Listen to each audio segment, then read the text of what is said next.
What's up, you crazy bastards and hot-ass bitches? This is the Word on the Street podcast, bringing you the latest UFC rumors and predictions. Right now, we're just going to break down UFC on Fuel TV 5, a card that absolutely nobody cares about. I'm just going to tell you who's going to win straight up and why. I've got the legit info, all the rumors are in. I've simulated the fight on my mind once again, smoked weed, everything.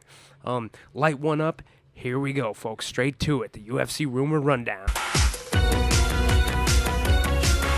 Stipe Miocic is undefeated, and that's not going to change.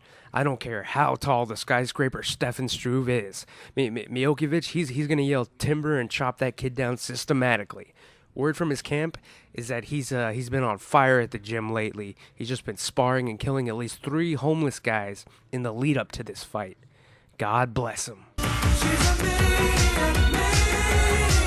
Dan Hardy must win this fight, or else Dana White is going to throw his ass back to the prelims. And I don't mean Facebook. If Hardy loses, he's going to end up back on the MySpace prelims, and he'll be the laughingstock of the UFC and the UK. For what it's worth, I saw a gleam in his eye at the weigh-ins, and I think he's going to go for broke and win this damn fight against Amir Samoa. It should be a good match, because we're going to see which can really wants it the most. If you cheered for Vinny Magalhaes last weekend at UFC 152, you're going to want to watch the UFC debut of a bad motherfucker named Gunnar Nelson. He comes from Iceland or some shit. This guy is a submission master, and he walks into the cage acting like he doesn't give a fuck about you or anyone you care about. The UFC, they did us all a favor by feeding him an obvious can like DeMarcus Johnson. That's going to be his first fight. In case you don't remember, the last time we saw DeMarcus Johnson, it was when he was getting his skull smashed apart by Mike Swick, who almost won the secret kill bonus that night. It was a good fight. This fight ain't even going to be close. DeMarcus Johnson, he even missed weight, and he was over by nearly 10 pounds. Obviously, the UFC made sure he was fattened up nice and good before feeding him to Gunnar Nelson. Word on the street.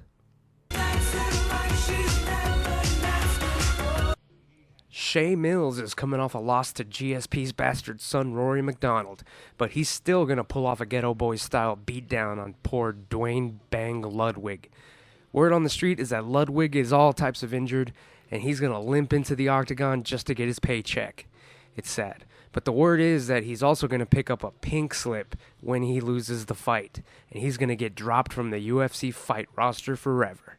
Sorry, Dwayne.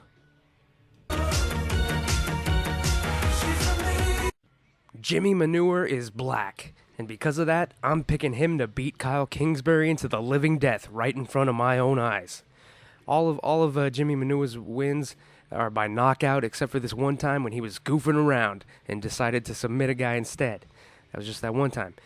Kyle Kingsbury, he'll put up a decent fight, but the word on the street is that the poor guy, he's even betting against himself. And it's not because he's planning to take a dive either. So the gambling commission, they're just looking the other way and letting the poor guy have it. Jimmy Manuwa. Tom Watson looked ready to fight at the weigh-ins, and he's the underdog and the best money on the card. You're hearing it right now, all right? My instincts are telling me that he's going to kick the shit out of Brad Tavares' head for the upset win. Actually, it's not just instincts. I'm picking this guy out of experience as well. See, I once had a street fight with Tom Watson back when I was still a green belt. It was a drunken bar fight that escalated out into the street, spilled out. We were arguing over who got the next pick on the jukebox. And out of nowhere, he started doing martial arts to my face and knocked me out cold. Nobody does that to me. We're cool now, but anyway, you'll know he's about to get loose and about to smash Tavares when he gives the signal and starts throwing those fucking high kicks. Word on the street, that's how you make the money on this fucking card that nobody gives a shit about.